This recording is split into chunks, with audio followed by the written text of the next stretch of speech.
On va faire un deuxième modèle, on va l'appeler 2. Le premier, on l'a appelé modélisation, vous voyez. Le deuxième, on va l'appeler introduction des charges.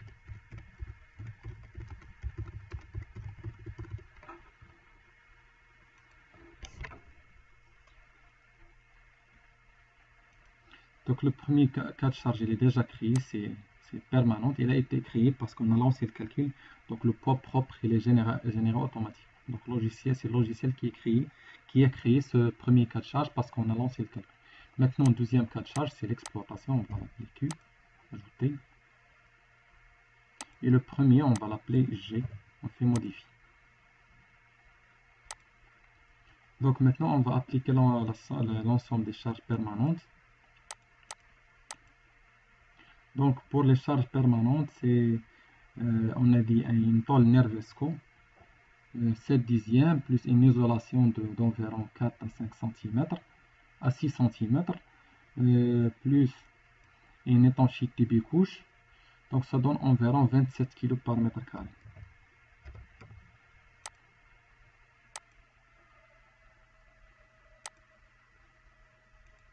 C'est une charge surfacique.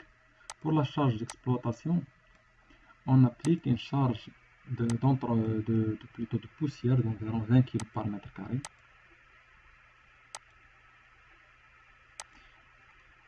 Une fois c'est fait, on va appliquer la charge du vent. Donc on va générer le vent automatiquement. Donc on va vers chargement, neige et vent de D3D. Donc là on sélectionne la surface d'impact ou bien la surface d'application de la charge. On va aller là, à bardage, et on sélectionne l'ensemble. Clique sur ça, puis CTRL A. Donc on sélectionne copier-coller. On fait paramètres.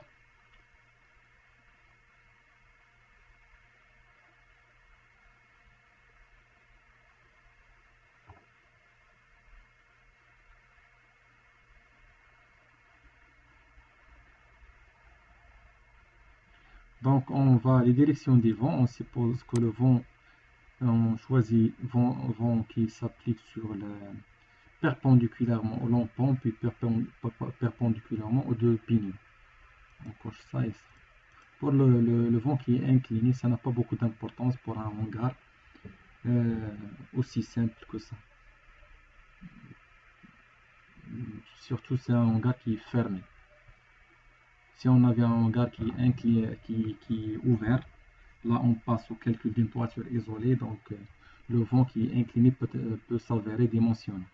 Donc on coche dépression, on suppose qu'on est dans la région de Casa, c'est la région 1.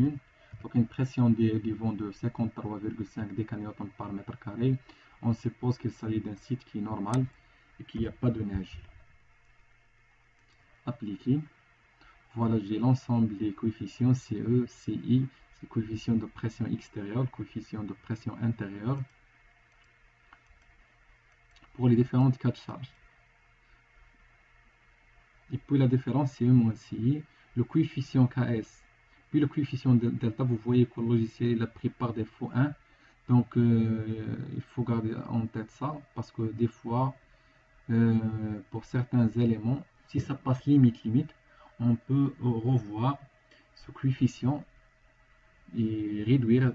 C'est un coefficient qui est toujours inférieur à 1, des fois c'est 0,8, 0,95, 0,85. Donc des fois on peut être amené à réduire ce coefficient pour optimiser. On va pas le faire tout de suite. Et on clique sur générer. Puis il y a une note de calcul. Voilà, une note de calcul qu'on peut la lire attentivement et l'intégrer sur la note de calcul globale. À transmettre à l'organisme de contrôle ou bien au maître d'ouvrage. Puis on clique sur générer.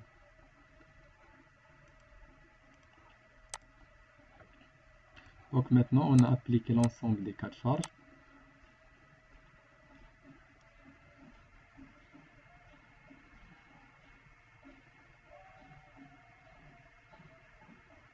Maintenant il n'y a plus ce message qu'on a là.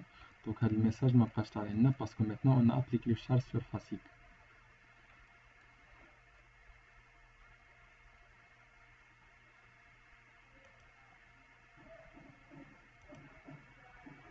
Donc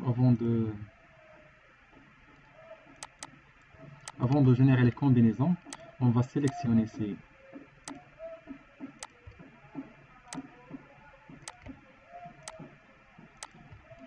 barrages. On va les isoler, modifier sous structure.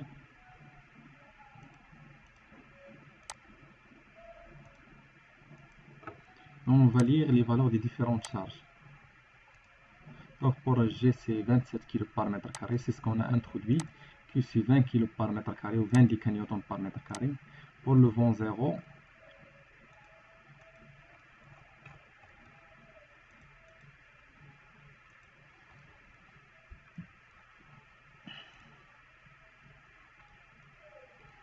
donc vous voyez les différentes valeurs. Donc le vent 0 c'est un vent qui, voilà, comme ça c'est mieux. Vent 0 c'est un vent qui frappe le long pont en surpression, en dépression. Donc c'est un vent qui frappe le long pont. Vous voyez la valeur de la pression sur ce long pont et c'est différent de cette valeur. Et en plus, c'est la même chose pour les couvertures.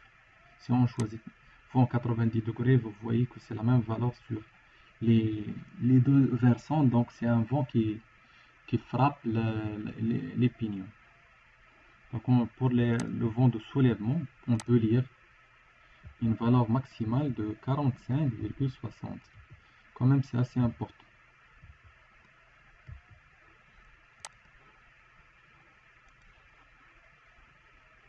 Maintenant, on va visualiser la répartition des charges. On va aller à Attributs, Charges, Zone de répartition des charges et on clique sur Applique. Donc la répartition des charges sur le long pont, vous voyez, il y a différentes couleurs. Donc il y a de la couleur qui est par exemple en vert. Vous voyez, cela veut dire que le vent, la pression des vents qui s'applique sur cette surface, il va vers ce poteau. Donc c'est la zone d'influence de poteau. La même chose, c'est la zone d'influence de ce poteau. C'est-à-dire pour calculer la valeur de la charge linéaire ramenée au poteau, on va prendre cette longueur et on va la multiplier par la pression du vent pour avoir une charge linéaire sur le poteau. Donc c'est bon. Donc la même chose pour la couverture. Si on prend ce pan, ça c'est la surface d'influence de ce pan.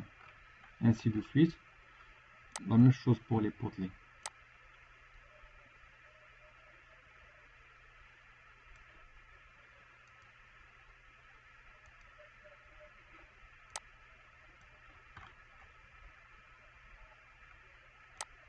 Là, il y a un problème. Vous voyez que la répartition il est perturbée là par les cornières et par les lierres. Qu'est-ce qu'on va faire? On va sélectionner ensemble des cornières, sélectionner par section. Et on va dire qu'il faut les négliger. Voilà, répartition des charges. Répartition par surface, il faut cliquer sur choisir négliger.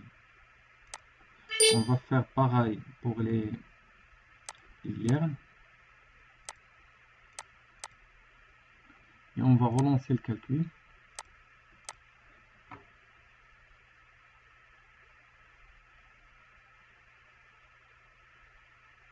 Voilà, maintenant la répartition il est bonne.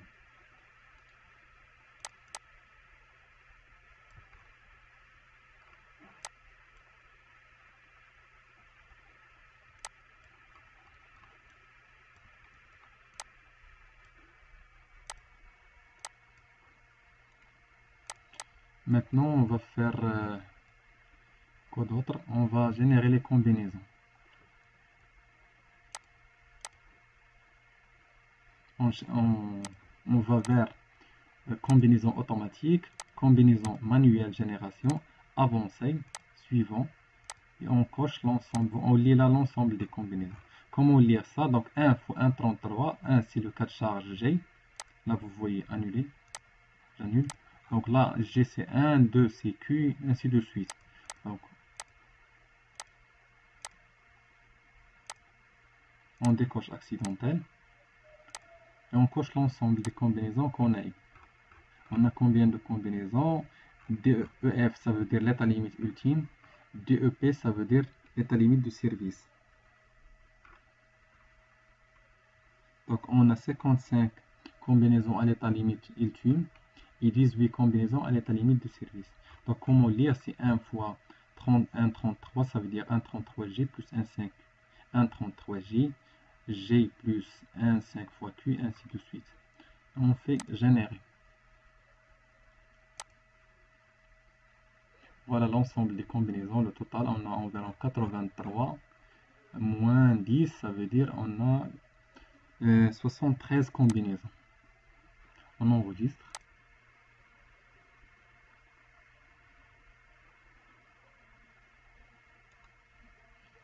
Reste un détail. On va sélectionner le pignon.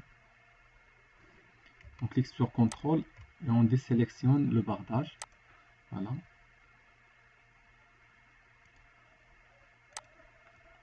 Les croix de contre-remontement sont là pour stabiliser la structure, c'est-à-dire pour la rendre plus rigide et moins déformable. Donc ce croix, il est là pour reprendre le vent qui frappe le pignon. Donc puisqu'on a les croix de contre-remontement, il n'y a pas besoin d'encastrer, de faire un encastrement autour, ou bien il n'y a pas besoin de bloquer la rotation autour de l'axe X au niveau des pieds de poteau. On a déjà les croix de contre-remontement qui sont assez rigides et qui permettent le contre-remontement. Cet encastrement peut être modifié.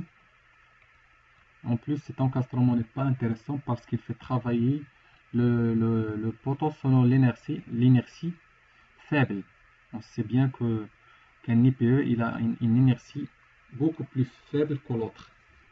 Donc on va aller en appui encastrement et on va décocher RX. On va l'appeler encastrement slash RX. On va l'ajouter.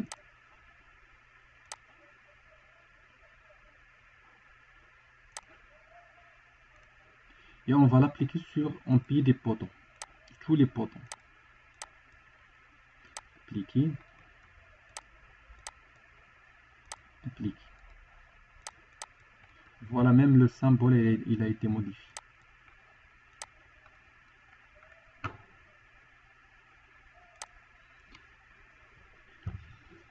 On relance le calcul.